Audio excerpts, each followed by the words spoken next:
बल भरे जीते हर बाधा गढ़, छूट ना पाए लक्ष्य हो जाए सूक्ष्म सा छुपा होकर। मित्र वेग है सूर्य तेज है कवच चढ़ा इसके तन।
ये रहा वो कवच सूर्य तेज ले आयु भेद के जिसके कारण अपने पद आपके पुत्र के चिंता के बाण आपके हृदय को भेद रहे थे। हर क्षितिज झूले दान स्वीकारिए इंद्रदेव। सूर्य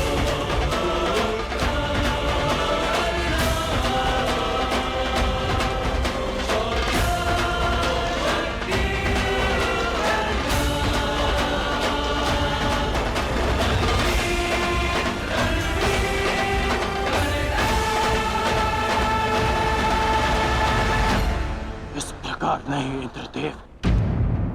तो किस प्रकार पुत्र? दान स्वीकारने के लिए अपने वास्तविक रूप में आइए इंद्रदेव।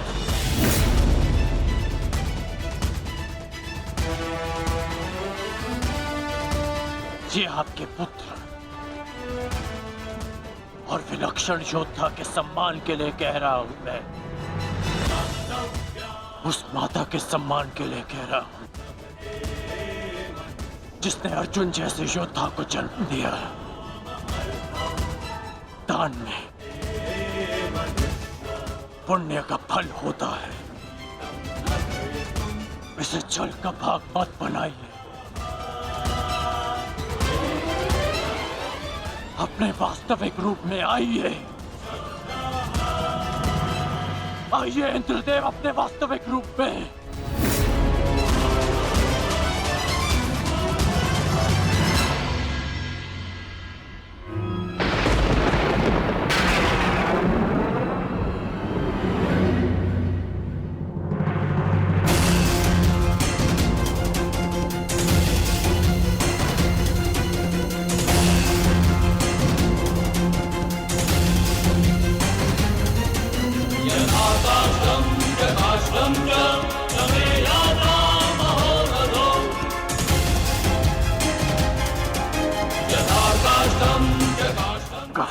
ग्रहण कीजिए इंद्रदेव।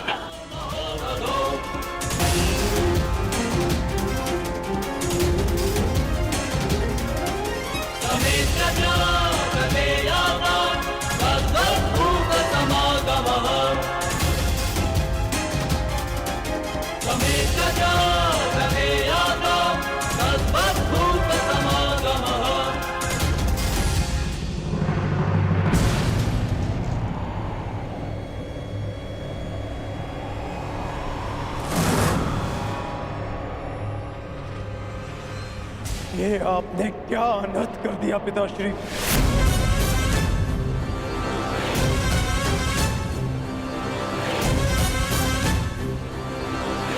क्यों? क्या आवश्यकता थी आपको इसकी, जो आपने कर्ण से उसका कवच कुंडल छीन लिया?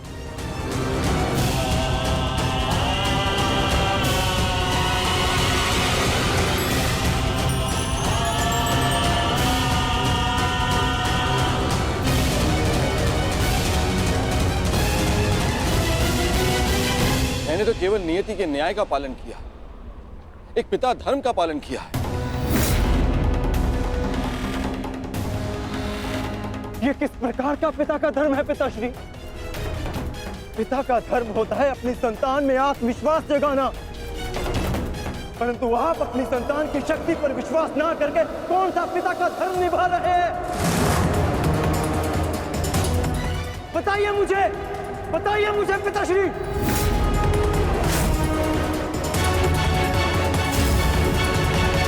अर्जुन, मैं तो केवल तुम दोनों के बीच होने वाले युद्ध में शक्ति का संतुलन बना रहा था। जब तक कर्ण के पास एक कवच और कुंडल था, तब तक तुम्हारा कोई भी प्रहार कर्ण पर प्रभाव ना करता। जबकि तुम्हारे पास ऐसी कोई दैव्य ढाल नहीं। अर्जुन, मैं तुम दोनों के मध्य न्यायपूर्ण ध्वंस चाहता था। न्याय नहीं, छल किया है आपने पिताश्री। छल करके आपने कर्ण से दान में उसकी ढाल मांग ली। महान बनने के लिए मित्रों की आवश्यकता होती है, और उससे भी अधिक महान बनने के लिए प्रबल शत्रुओं की। परंतु आपने तो मेरे शत्रु को निर्बल बनाकर मेरा मान ही कम कर दिया। मुझे आपसे ऐसी आशा नहीं थी पिताश्री। पहले एकलव्य के साथ अन्याय, उसका अंगूठा छीन कर उसे बाण संधान करने के लायक नहीं छोड़ा आचार्य द्रोण ने, और अब आपने अंगराज से उसका कवच छीन लिया। क्यों? क्या आपको मेरी शक्ति पर इतना भी विश्वास नहीं था, जो आपने इतना बड़ा छल किया पिताश्री?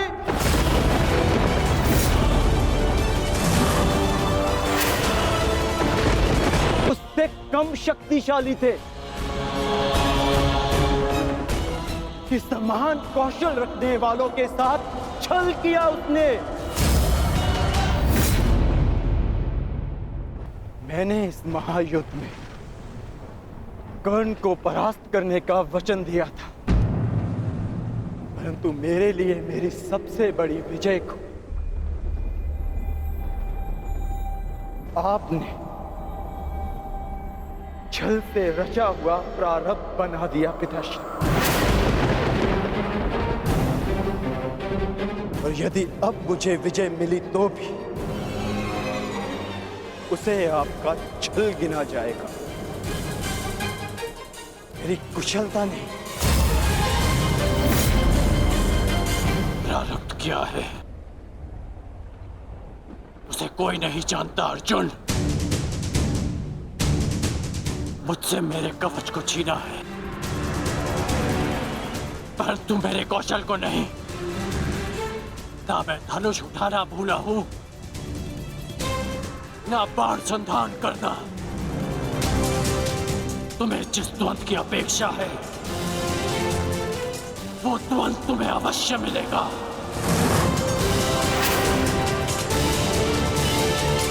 स्मरण रखिएगा पिताश्री, ना मैं कभी इस छल के बोझ से मुक्त हो पाऊंगा और ना ही कभी आप इस अपराध बोझ से।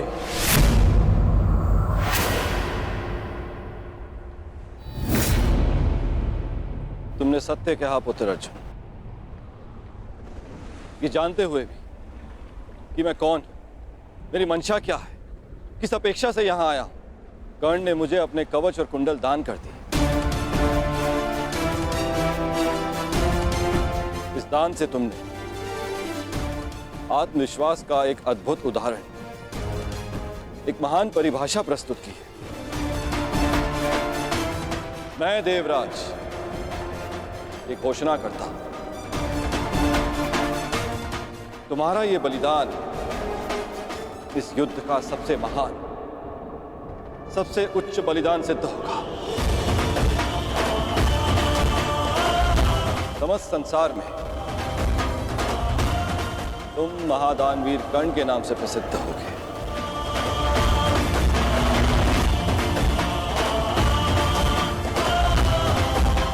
परंतु तुम्हारे इस दान का बोझ बहुत भारी है। इस बोझ के भार के कारण मैं स्वयं से दृष्टि नहीं मिला पा रहा हूं कर्ण।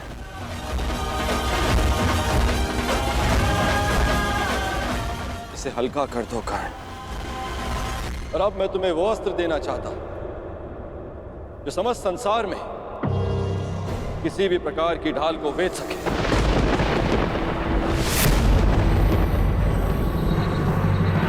आप मेरे दान का उपहास उड़ा रहे हैं इंद्रदेव।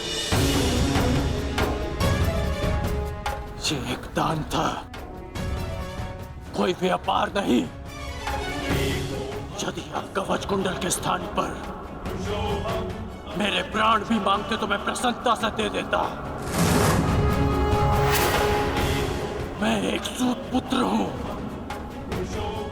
और मेरे पिता ने मुझे सदा देना सिखाया है, लेना नहीं।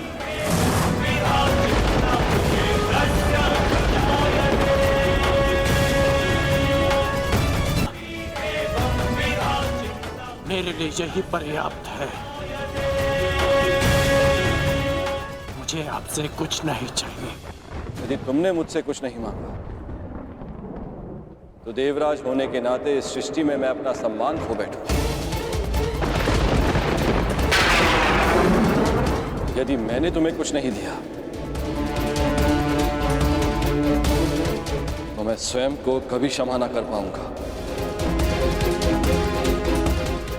मैंने दान के रूप में तुमसे तुम्हारी ढाल छीन ली। मांगो, मांगो जो वरदान मांगना है मुझसे।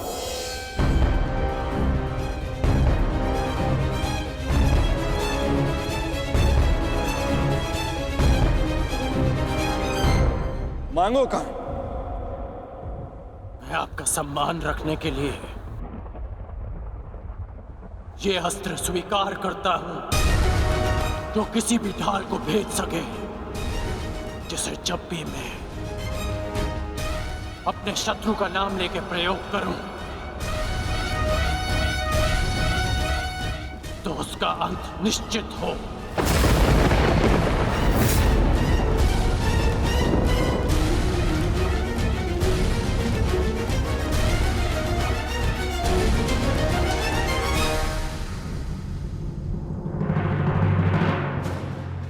ठीक है, मैं तुम्हें अपनी अमोघ वास्तविक शक्ति प्रदान करता हूं।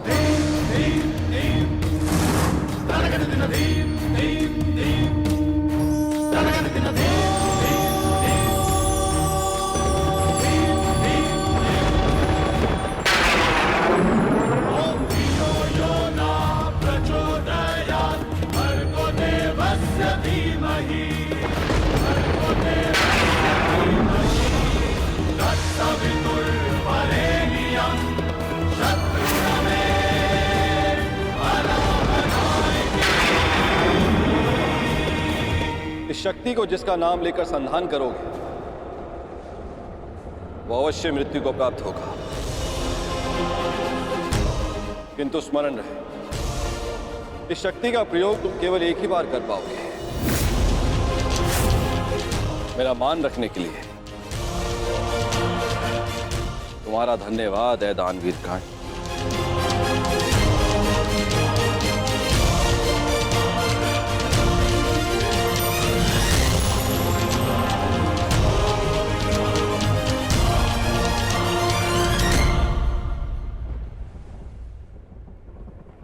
मैंने सदैव यही चाहा था कि तुम्हारा वध मैं तब करूं जब तुमने कवच धारण किया। ये कवच मेरा कौशल, मेरी प्रतिभा नहीं। ये कवच छीनने के पश्चात अब ये द्वंद समान है, परंतु तुम सावधान रहना, क्योंकि इस अस्त्र का प्रयोग मैं तुम पर ही करूंगा।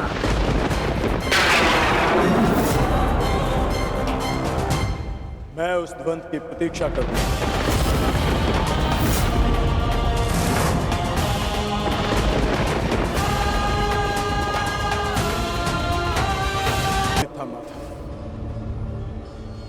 आज मैंने भी स्वीकार लिया कि कर्ण से बड़ा दानवीर कोई नहीं।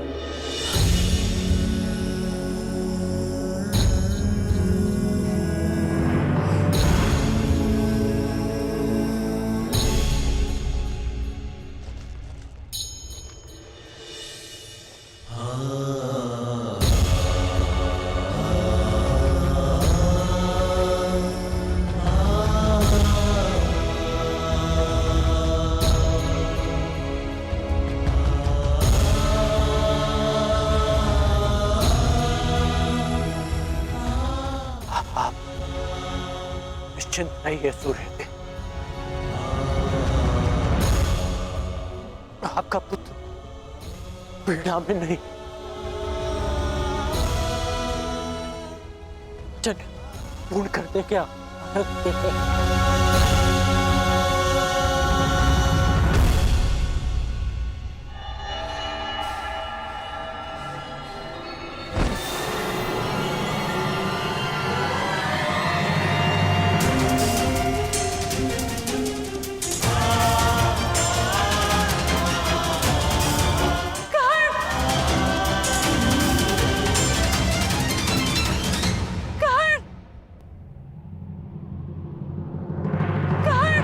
ठहरिए राजमाता।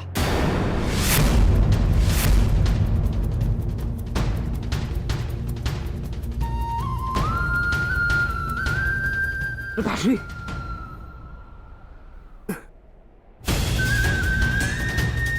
दूर रहिए मेरे पिताश्री से। अभी इनका पुत्र जीवित है। इन्हें संभालने के लिए मैंने सदा अपने पिता से दूरी बनाए रखी। इन्होंने मेरी माता और मेरे साथ जो व्यवहार किया, उसके लिए मैं इन्हें कभी क्षमा नहीं कर पाया।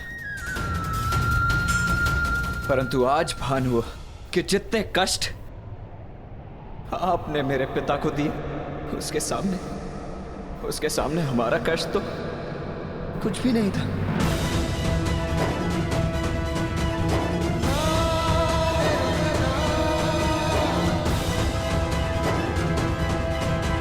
मुझे इन्हें चिकित्सा के लिए शिविर ले जाना होगा। इनकी चिकित्सा आवश्यक है।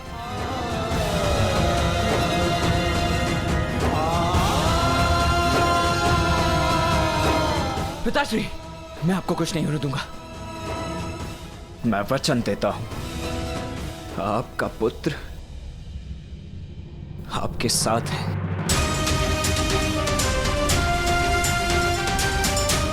पुत्री कुंती इतनी व्यथित होकर कहां जा रही है? क्या कारण होगा?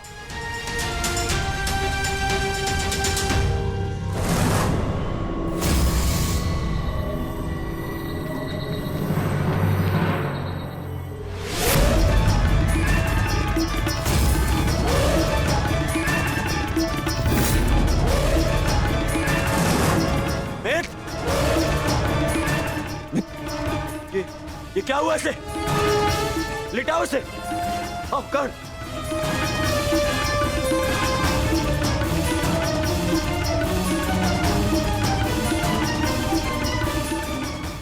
ये क्या हुआ मेरे मित्र को?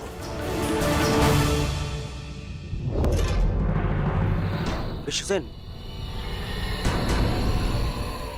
मेरे मित्र की ये दशा किसने की?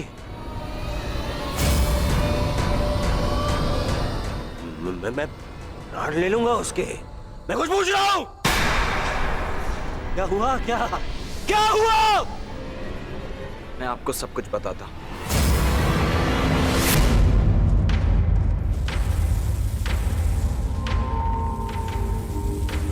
माता,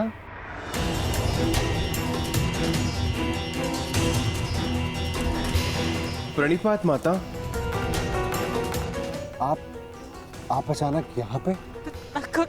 सहदेव, शीघ्र में सब चलो। परंतु कहाँ माता? ये सिद्ध करने के लिए केवल तुम मुझे माता कहते हो, हृदय से भी मानते हो।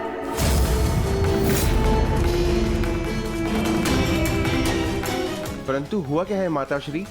कहाँ ले जा रही हैं आप हमें? तुम दोनों को चलकर कर्ण का उपचार करना है।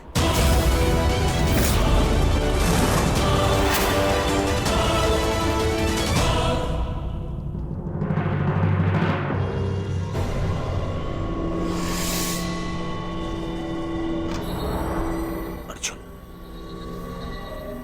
ये छल उस अर्जुन ने किया है। वो कर्ण को समाप्त कर देना चाहता था। अब उस अर्जुन के साथ साथ उन पांडवों को भी समाप्त कर दूंगा मैं। पांडव पुत्रों, मैं आ रहा हूं।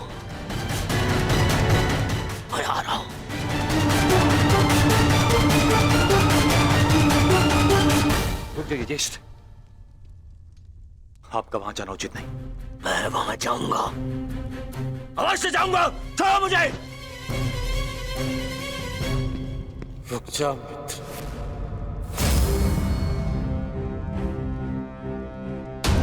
जो तुम सोच रहे हो वो भूल के भी मत करना।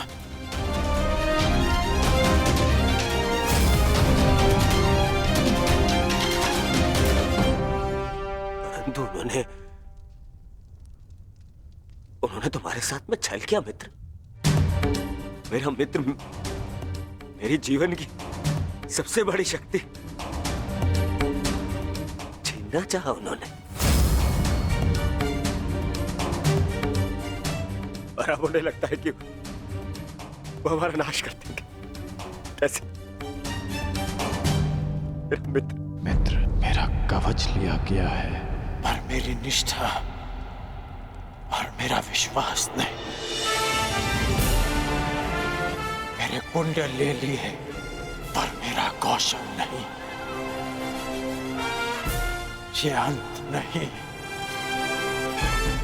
प्रारंभ है। प्रारंभ है मेरी विजय का।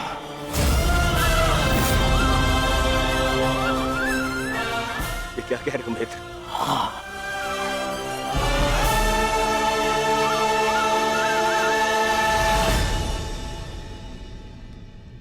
यदि तुमने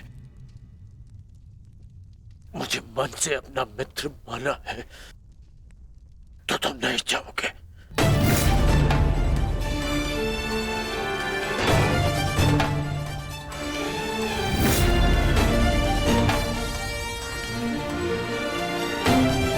मैं जाकर चिकित्सक को ले आता हूं।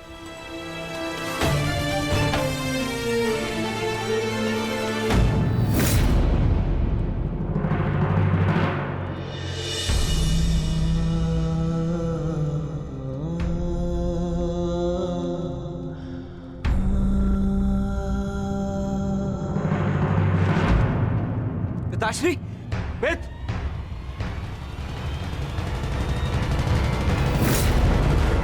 ये आप क्या कह रही हैं माता?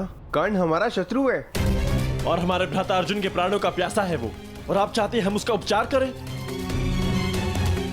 और वैसे भी बड़ा शूरवीर बनता है, हम भला उसकी सहायता क्यों करें? क्योंकि कर्ण ने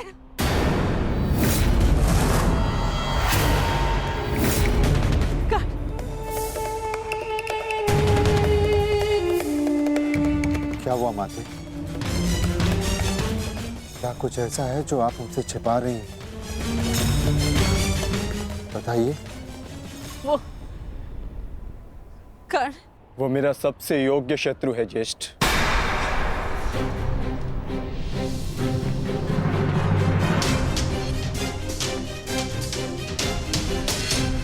उसे अधिकार है युद्ध क्षेत्र में स्वस्थ होकर अपना कौशल दिखाए, ताकि मैं भी उस पर अपना कौशल सिद्ध कर सकूं।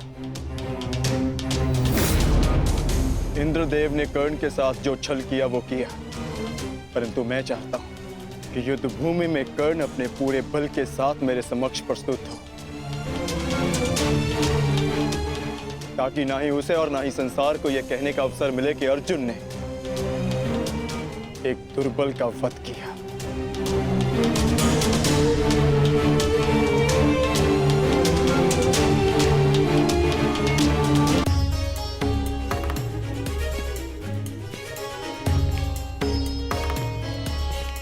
क्षमा करें युवराज, क्योंकि अंगराज के शरीर पर घाव अधिक गहरे हैं, इसलिए मैं उनकी रक्षा नहीं कर सकता।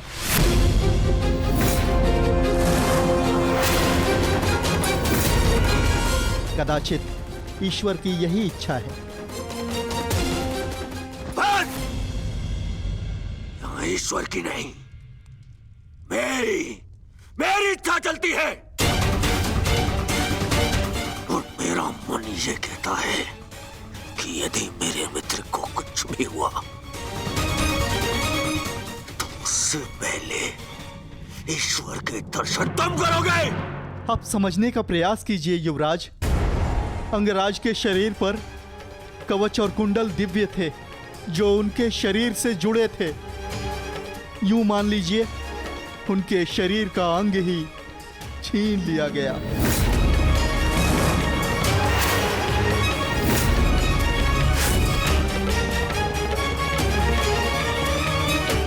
इसलिए मैं उनकी सहायता नहीं कर सकता। मेरा उपचार उनके लिए असंभव है युवराज। परंतु हमारे लिए संभव है।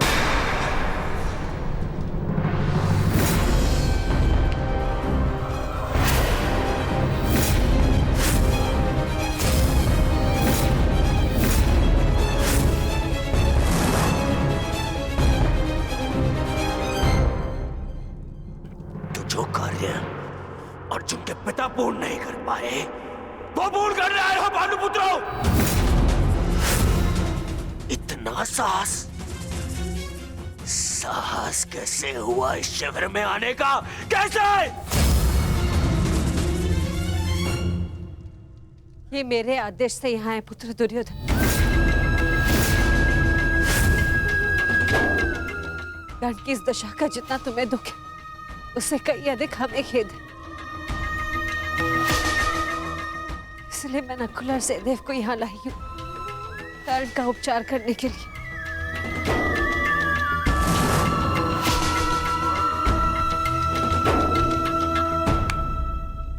धन्यवाद, परंतु मुझे आपकी सहायता की आवश्यकता नहीं है। आप जा सकते हैं। मैं संसार के सबसे अच्छे वैद्यों को बुलाऊंगा अपने मित्र के उपचार के लिए, सबसे अच्छे वैद्यों को। वैद्य ने जो कहा है वो तुम सुन चुके हो। ये दिव्य कवच निकालने का घाव है, मनुष्य के उपचार से नहीं भरेंगे। नकुल और सहदेव अपने पिता अश्विनी कुमार की विद्या ज्ञात है, शीघ्र ही कर्ण को ठीक कर देंगे।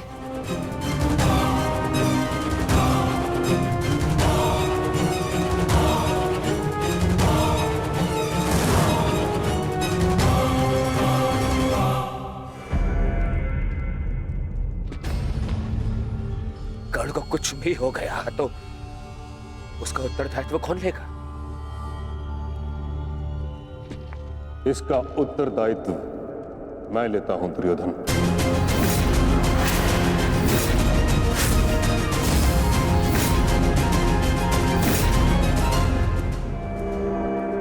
मुझे नकुल सहदेव की योग्यता पर पूर्ण विश्वास है।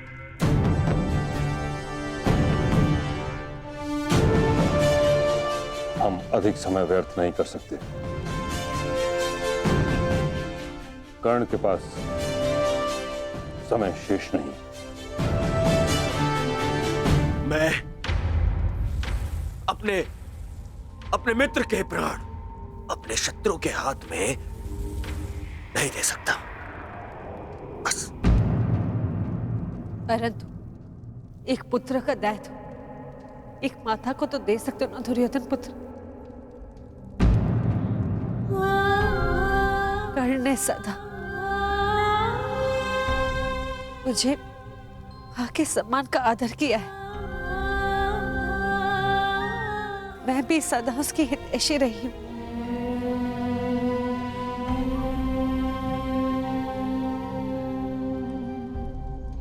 एक अवसर तो नकुल और सहदेव को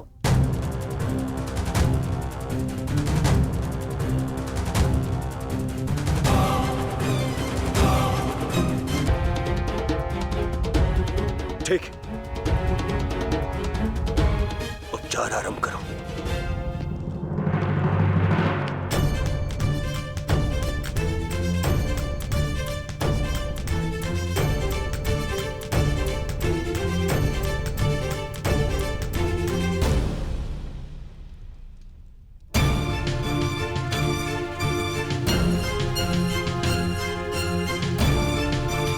ओम अश्विनी कुमाराय नमः। ओम अश्वनी कुमाराय नमः।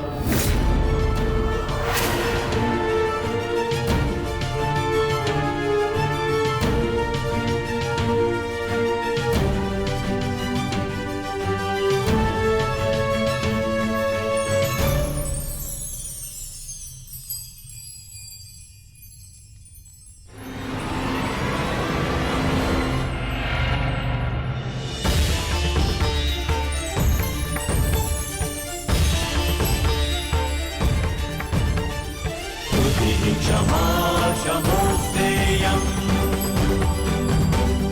शौचमिन्द्रिय निग्रहा। क्षमा क्षमोस्तेयम् शौचमिन्द्रिय निग्रहा। निर्विद्या सत्यं क्रोधो दशकं धर्मलक्षणम्।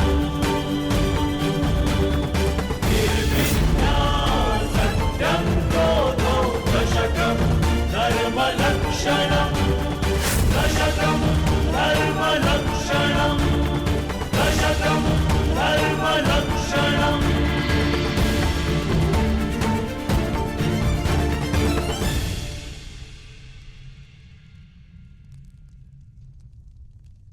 तुम दोनों ने जो किया वो प्रशंसा के योग्य है।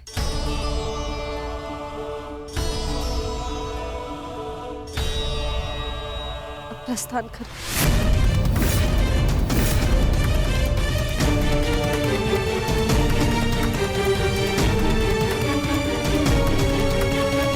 हम प्रस्थान करें अर्थात आप हमारे साथ नहीं आ रही हैं माते? नहीं पुत्र, मेरा धर्म मुझे अपना ससुराल छोड़ने की आज्ञा नहीं देता।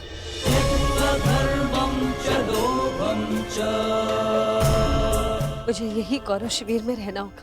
हम युद्ध की चौखट पे खड़े हैं माता श्री। हम आपको शत्रु शिविर में नहीं रहने दे सकते। मेरी रक्षा का दायित्व तुम ताजश्री और कर्ण पर छोड़ दो।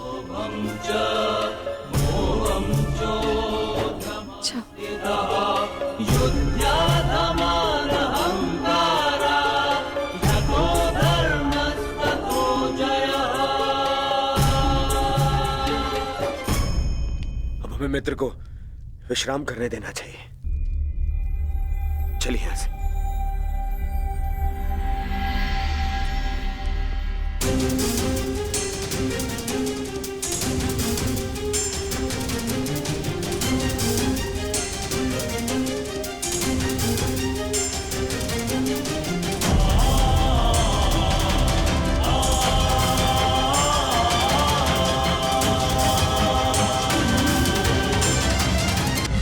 मुझे माँ के सम्मान का आदर किया है।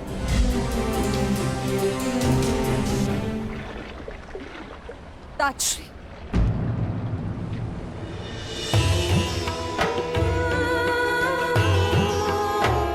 ताजश्री, आपसे कुछ मांगना चाहती हूँ। मैं जानती हूँ ये आपके ऊपर 100 कौरवों की रक्षा का उत्तरदायित्व है। क्या आप 101 की रक्षा कर सकते हैं? यह 101वां कौन है पुत्री कुंती?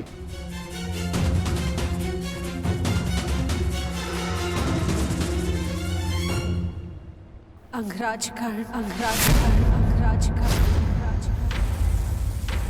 ये जानते हुए कि कर्ण पांडवों के विरुद्ध है, तुम उसकी रक्षा करना चाहती हो। जान सकता हूं क्यों? क्योंकि उसकी माँ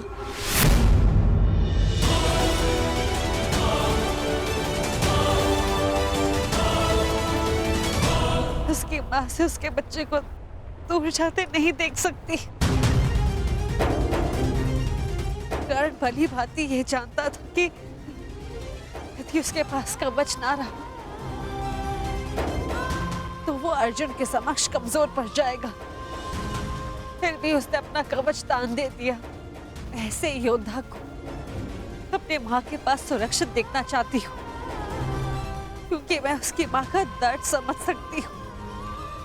वो दुख जो अपने पुत्र से दूर होने का, जिसका पुत्र घोर संकट में हो,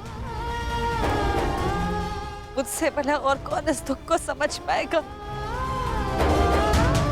इसके सभी पुत्र इस महायुद्ध के मृत्यु के समक्ष हो।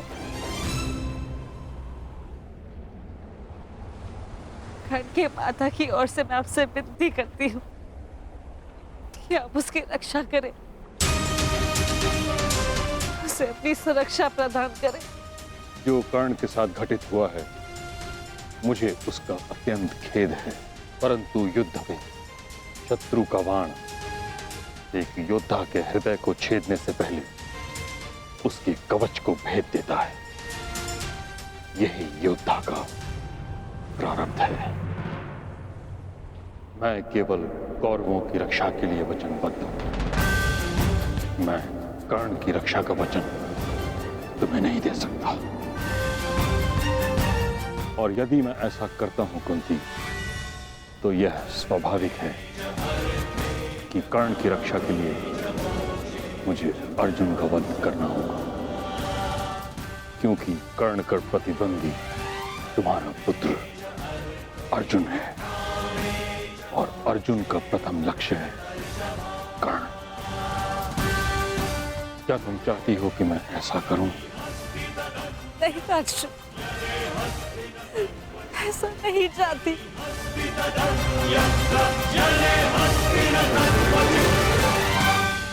कैसी परिस्थिति है प्रभु, मैं चाहकर भी कुछ नहीं कर सकती।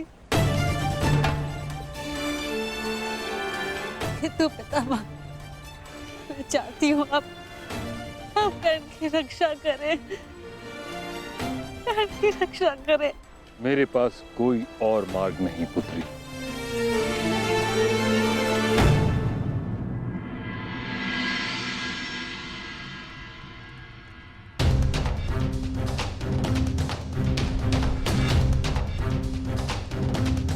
मैंने जो कुछ भी किया उसका मुझे कोई पश्चाताप नहीं, क्योंकि मैं स्वयं के लिए नहीं समाज के लिए जिया हूँ।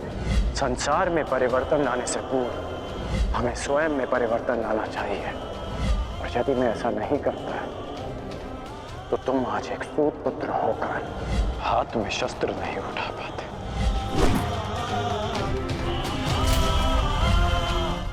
यदि एक पिता की दृष्टि से देखूं तो बहुत दुख पहुंचा था मुझे, परंतु परिवर्तन की कामना रखने वाले एक योद्धा की दृष्टि से देखूं तो मुझे ग्लानि नहीं,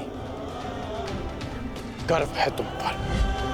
मुझे विश्वास है कि एक दिन तुम मेरा बलिदान अवश्य समझोगे। मैं उस समय की प्रतीक्षा करूंगा। मुझे सदा लगता था कि परिवर्तन के बहाने आप अपने परिवार से दूर रहना चाहते हैं, परंतु आज समझ में आया पिताश्री कि आपका लक्ष्य कितना महान था।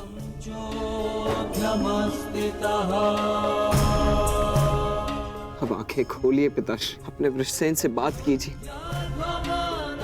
मुझे आप पर, आपकी सोच पर विश्वास है पिताश्री, विश्वास है।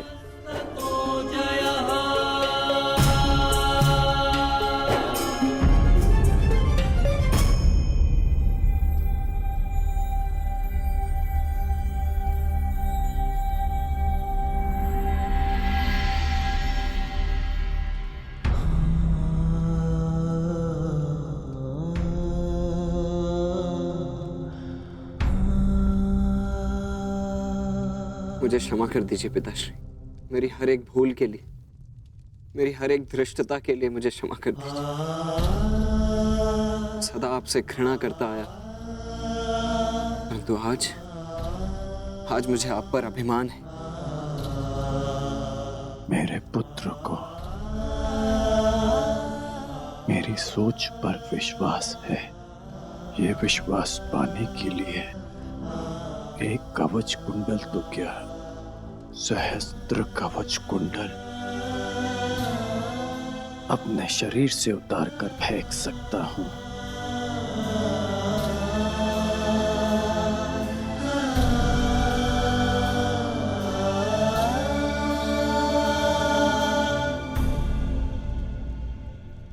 अब स्वस्थ हो पुत्र?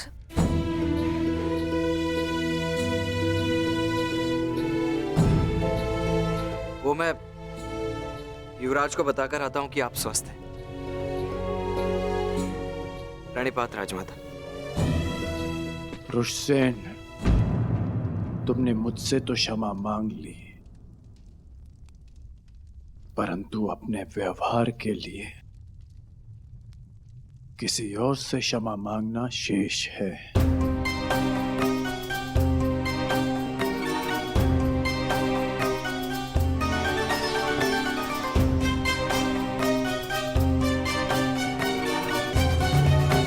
क्षमा चाहता हूँ राजमाता, वो जो भी मैंने। नहीं पुत्र, तुम्हारा कोई दोष नहीं। तुम्हारे स्थान पर कोई और पुत्र होता तो वो भी ऐसे ही करता।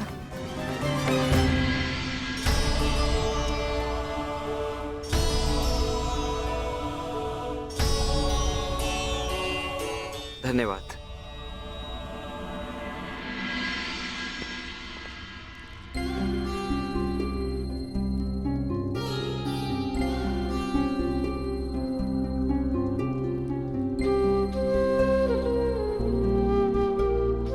पीड़ा तो नहीं है ना? पीड़ा तो तब होगी जब एक पुत्र अपनी माता का मान नहीं रख पाएगा। राजमाता, भावनाओं में बहकर ये भूल मत कर बैठिएगा कि कौरवों को आपका सत्य ज्ञात हो जाए। और हाँ, मुझे मेरा वचन स्मरण है, युद्ध के पश्चात आपके 5 पुत्र ही जीवित रहेंगे।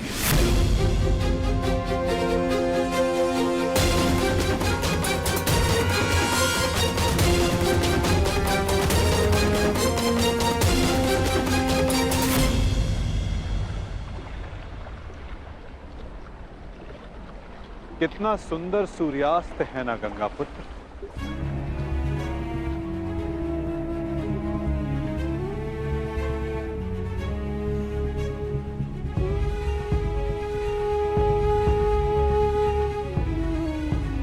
कदाचित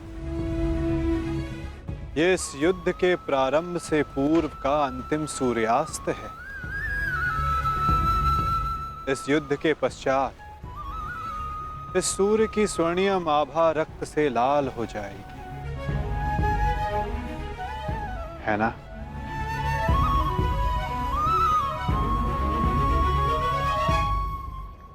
और ये रक्त मेरे ही वंश का होगा वासुदेव। मेरे वंश की सुरक्षा और नाश के मध्य की अंतिम संध्या है ये। किंतु सत्य यही है कि अब इस अनहोनी को कोई रोक नहीं सकता। आज मेरा जीवन इन्हीं प्रश्नों से घिरा हुआ है। वह प्रश्न जिनके उत्तर मेरे पास नहीं, वह संदेह जिसे मैं कभी स्पष्ट नहीं कर पाऊंगा। परंतु जब बालक के मन में प्रश्न होता है, कोई संदेह होता है, तो वो इन सब प्रश्नों का उत्तर पाने के लिए अपनी मां से पूछता है। कदाचित आपके प्रश्नों का उत्तर आपकी माता के पास हो, गंगा पुत्र।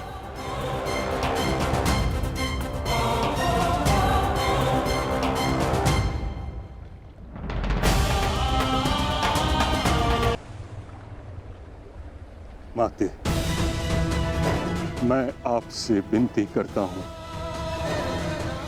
प्रकट होइए, मुझे सत्य से अवगत कराइए।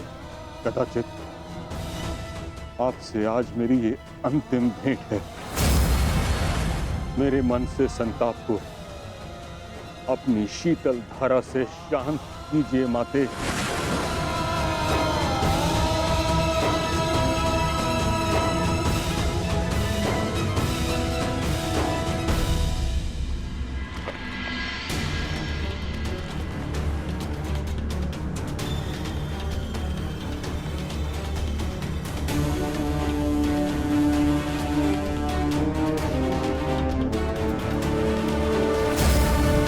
मुझे क्षमा कर देना पुत्र।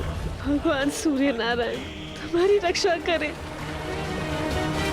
धर्मो रक्षति रक्षितः। तस्मात् धर्मो न हन्यो।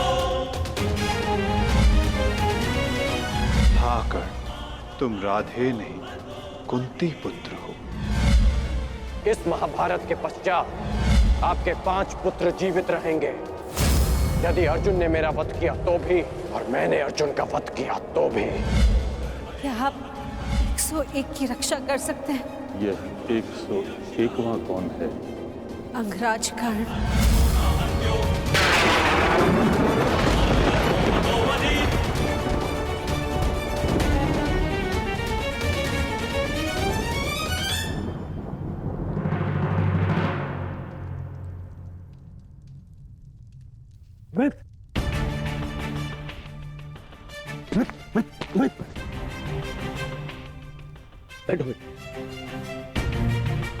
बैठो। आ गए मित्र। आज मुझे मेरे ईश्वर के ऊपर विश्वास हो गया। मेरा मित्र मेरे सामने स्वस्थ बैठा है। मैं बता नहीं सकता कि मैं कितना प्रसन्न हूं मित्र। मित्र तुम ठीक हो ना? अब मैं यह युद्ध जीतू हारूं कोई अंतर नहीं पड़ता मित्र, कोई अंतर नहीं पड़ता।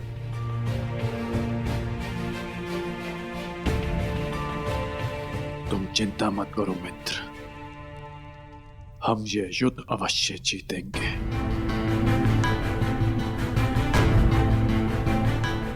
और कल तक तुम्हें इस युद्ध के लिए तैयार भी हो जाऊंगा। हाँ मित्र, हाँ। कल इस युग का सबसे बड़ा महायुद्ध प्रारंभ होने जा रहा है। वृषसेन, सारी तैयारियां हो गई? जी पिताश्री, सभी महारथी और उनके सैन्य दल और अस्त्र शस्त्र सज्ज हैं। बस सारी तैयारियां हो गई मित्र। अब हमारे प्रधान सेनापति पितामह के आदेश की प्रतीक्षा है कि वो हमें इस युद्ध में हमारा स्थान बता दे। हाँ? अच्छा है, कल मैं भी अपना स्थान लेने के लिए प्रस्तुत रहूंगा। अवश्य। वैसे पितामह है कहाँ?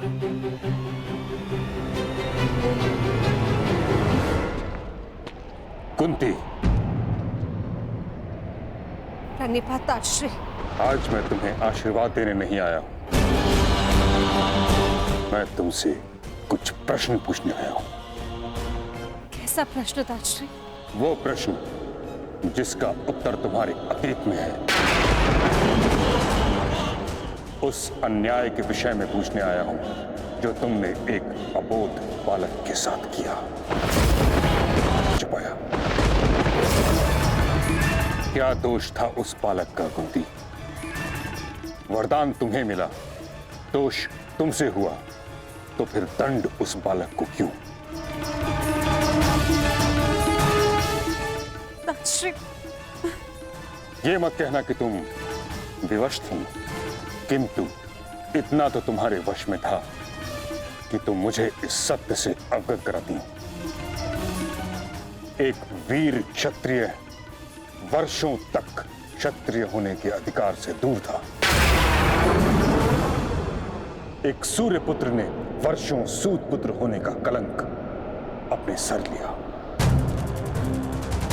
वर्षों तक वह उस अपराध का दंड सहता रहा जो उसने किया ही नहीं।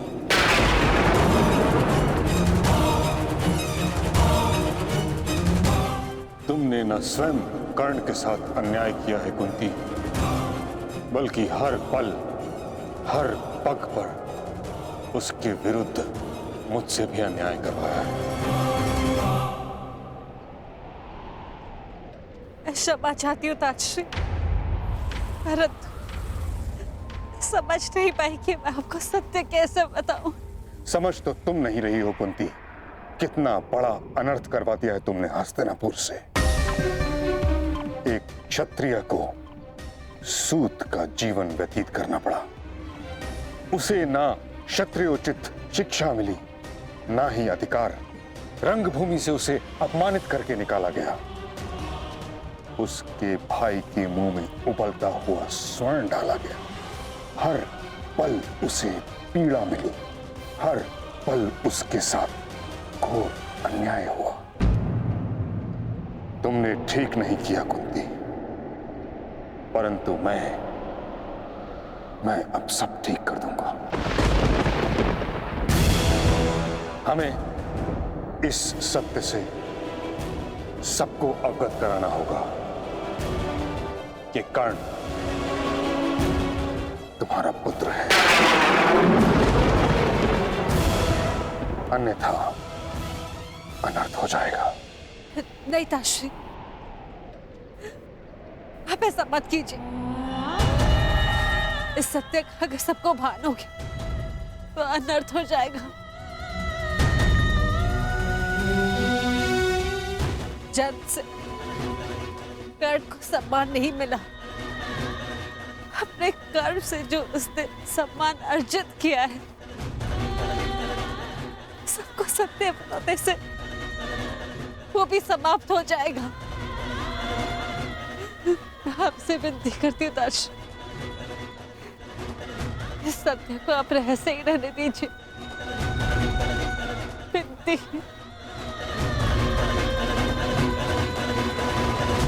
उस रहस्य का लाभ ही क्या जब कर्ण का बलिदान हो जाए। ताश्री, अब ये सब आपको ही रोकना होगा।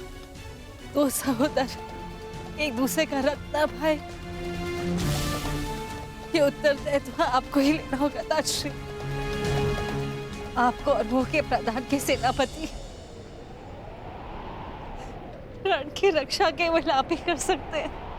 ताश्री, मैं अपने 6 पुत्रों को जीवन देखना चाहती हूँ। अब आपको ही कुछ करना होगा ताश्री। इस विपदा का है आपको ही निकालना होगा।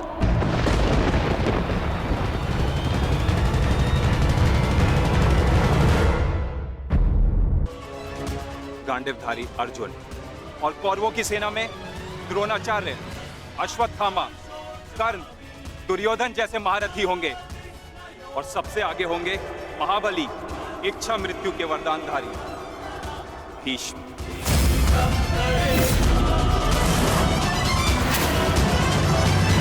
इस युद्ध में सभी ने अपना स्थान जान लिया है।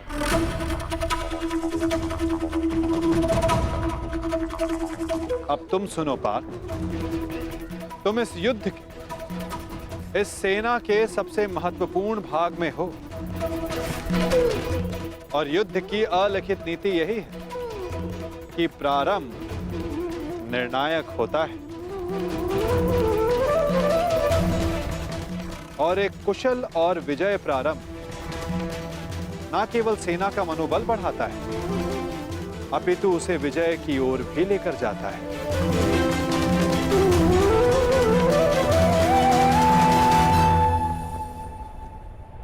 तुम हमारी सेना के मेरुदंड हो, मूल आधार हो, इसलिए विशेषतः आक्रमण तुम्हारे ऊपर ही होंगे पार्थ।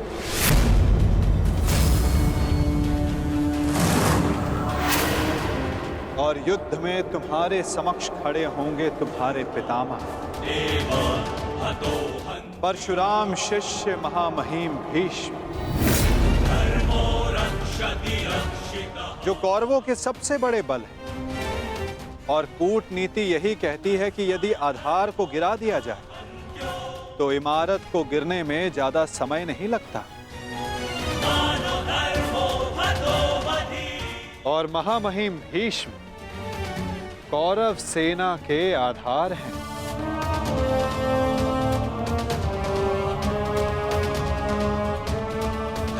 और तुम्हें उन्हें गिराना ही होगा। यदि युद्ध के प्रथम दिन ही तुम उन पर हावी हो जाओ तो ये हमारे पक्ष के लिए सर्वोत्तम होगा पार्थ।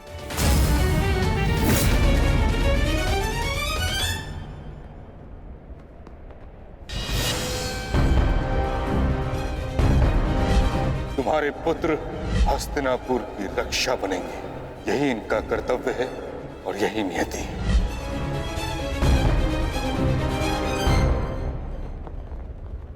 कहां खो गए पार्थ? मैं बस यही सोच रहा हूं माधव,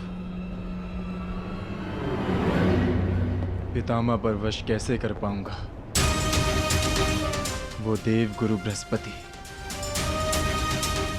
और भगवान परशुराम के शिष्य हैं और उस पर उन्हें इच्छा मृत्यु का वरदान प्राप्त है। ऐसे विकट योद्धा को कैसे पराजित कर पाऊंगा मैं? कैसे रोक पाऊंगा मैं उन्हें? उत्तम, अति उत्तम, बधाई हो पार्थ। तुम तो महाभारत का युद्ध प्रारंभ होने से पूर्व ही पराजित हो गए।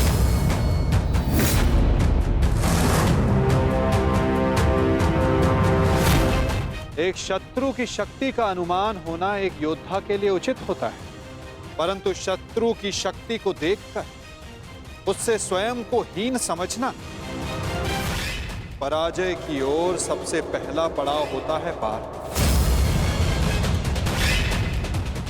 कुरुक्षेत्र में तुम्हारे विरुद्ध खड़ा प्रत्येक योद्धा तुम्हारा शत्रु है पार्थ, जिसका तुम्हें वध करना है।